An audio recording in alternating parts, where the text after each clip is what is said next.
Right now, somewhere in your house, there is a light switch you have not thought about in years. You flip it without looking. You do not calculate the outcome. Your hand simply knows.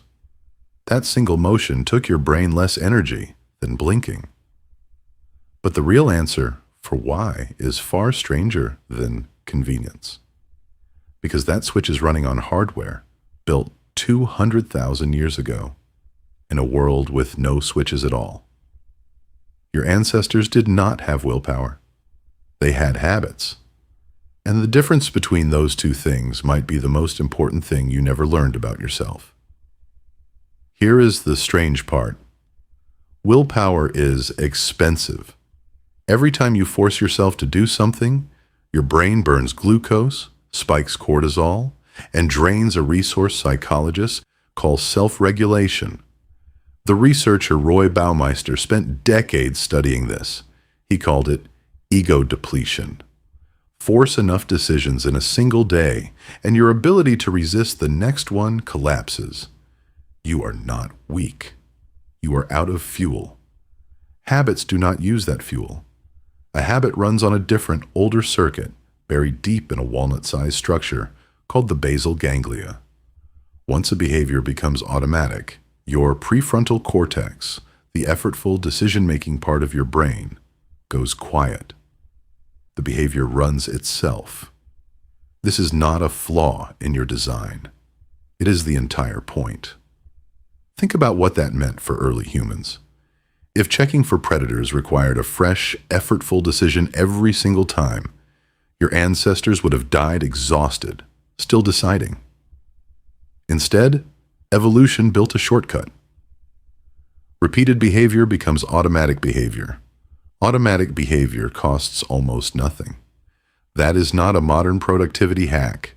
That is survival software, running quietly under everything you do today. So why does building a new habit feel so hard?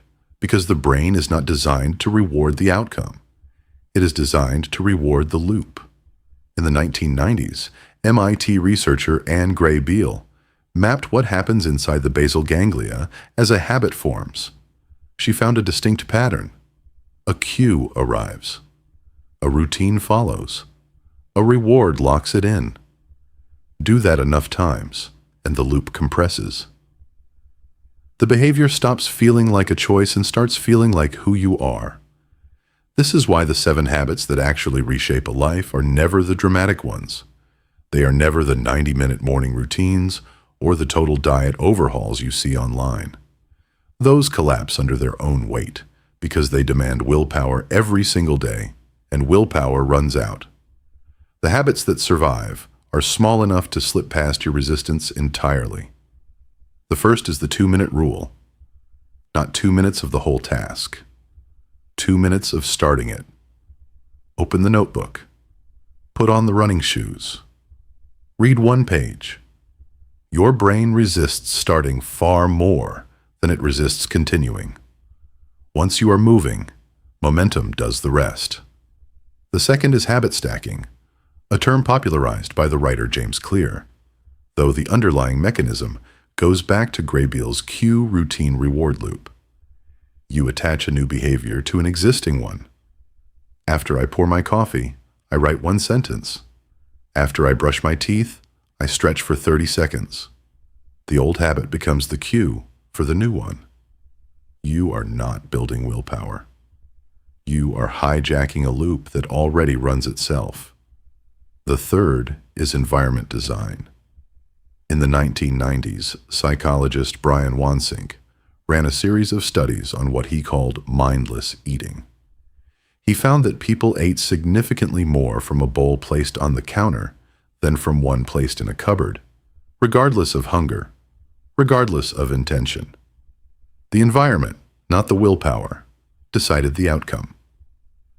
Move the guitar into the living room instead of the closet, and you will play it more. Move the phone charger out of the bedroom, and you will scroll less. You are not fighting yourself. You are redesigning the terrain your habits walk through. The fourth is what researchers call identity-based habit formation. This is quieter than it sounds. Instead of telling yourself you're trying to run, you tell yourself you are a runner who happens to be starting today. Studies on self-concept and behavior consistently find that people act in ways that confirm who they already believe themselves to be. Change the belief first, even slightly, and the behavior follows with far less resistance.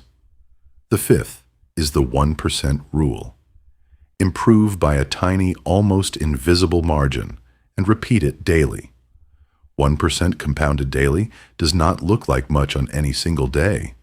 But run the math forward a year, and the curve stops looking gentle. It looks almost exponential. Your ancestors never needed to understand exponential growth. Their habits compounded across seasons, not spreadsheets. Yours can too, if you let the small margin repeat long enough to matter. The sixth is friction reduction, the inverse of habit stacking. Instead of adding a cue for a good habit, you add resistance to a bad one. Log out of the app. Leave the credit card at home. Put the snack on the highest shelf. Every extra step between you and the behavior gives your slower, effortful brain time to intervene before the automatic loop fires. You're not relying on discipline in the moment. You are removing the moment's opportunity to happen at all. The seventh, and the one most people skip, is the reward you give yourself immediately, not eventually. Graybeal's research on the basal ganglia found something counterintuitive. The reward has to feel good now, not just later, or the loop never fully compresses into a habit. This is why saying you will feel healthier in 6 months rarely works, but a small, immediate sense of satisfaction, even something as minor as checking a box, does. Your ancient brain does not plan for 6 months from now. It rewards this moment, or it does not remember to repeat the behavior at all. None of these 7 habits require more willpower than you already have. That is the entire point. Willpower was never the tool your ancestors used to survive. Habit was.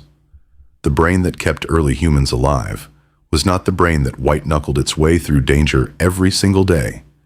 It was the brain that automated the behaviors that kept it alive, so the effortful, exhausting part of thinking could be saved for the moments that actually needed it. A strange predator, an unfamiliar sound, a decision with real stakes.